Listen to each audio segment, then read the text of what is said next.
வணக்கம், welcome to Chitra முக்லிஸ் kitchen. இன்னைக்கு வந்து பங்குனி உத்திரம் இல்லையா? நம்ம இன்னைக்கு என்ன பார்க்க போறோம்னா சக்கரை பொங்கலும் பருப்பு வடையும் தான் பண்ண போறோம். சக்கரை பொங்கலுக்கு ஒரு கப்பு அரிசி, அதுக்கு வந்து ஒரே ஒரு டீஸ்பூன் வந்து பாசிப்பருப்பு ரெண்டுத்தையும் வாஷ் பண்ணி வேக வச்சு ரெடியாக எடுத்து வச்சிருக்கேன். பாருங்க, நல்ல வெந்து மசிச்சு வச்சிருக்கோம். இப்போ இந்த பக்கம் வந்து ஒரு கப்பு அரிசிக்கு வந்து ஒரு 3 கப்பு வெல்லம் எடுத்திருக்கேன். இப்போ அதை கரைய வச்சு வச்சிருக்கோம். சேர்த்துடலாம்.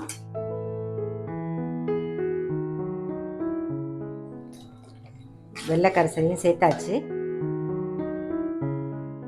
வெள்ளை கரைசலை சேர்த்தாச்சு, நல்லா கொதிக்கட்டும்.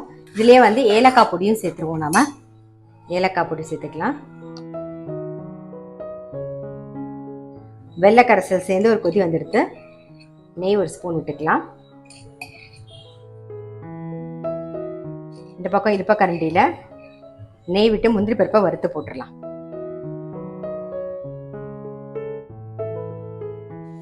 முந்திரி பருப்பு வறுபட்டுருக்கு. இப்போ சக்கரை பொங்கலில் சேர்த்துடலாம். அவ்வளோதான், நம்மளுடைய சக்கரை பொங்கல் ரெடி. அடுத்தது பருப்பு வடை தான் பண்ண போகிறோம். அது பண்ணிடலாம். இந்த பக்கம் கடலைப்பருப்பு வந்து ஒரு சின்ன டம்ளரில் ஊற வச்சு வச்சுருக்கேன். நல்லா ஒரு 1 மணி நேரம் ஊறினா போதும். தண்ணியெல்லாம் வடிய விட்டு எடுத்து வச்சாச்சு.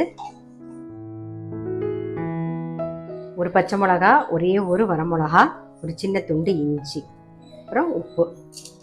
இதை அரைச்சிக்கலாம். வடைக்கு வந்து குறைன்னு அரைச்சாச்சு. நம்ம சக்கரை பொங்கலுக்கு வந்து பச்சை கற்பூரம் சேர்க்கணும். கொஞ்சம் சிட்டிகை பச்சை கற்பூரம் சேர்த்துடலாம். அவ்வளோதான்.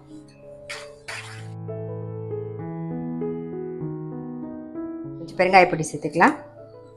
கொஞ்சம் கருவேப்பிலை, கொத்தமல்லி எல்லாத்தையும் சேர்த்து நல்லா மிக்ஸ் பண்ணிடுவோம். இப்போ வடை மாவு ரெடி ஆகிடுது.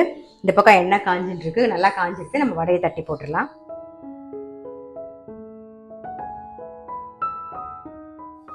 எடுத்துடலாம். இதே மாதிரி எல்லா வடையும் பண்ணி எடுத்துக்கலாம்.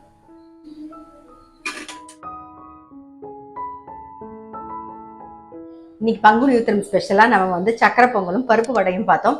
கண்டிப்பாக நீங்களும் உங்கள் வீட்டில் வந்து ட்ரை பண்ணி பாருங்க. நான் அடுத்த வீடியோவில் சந்திக்கிறேன்.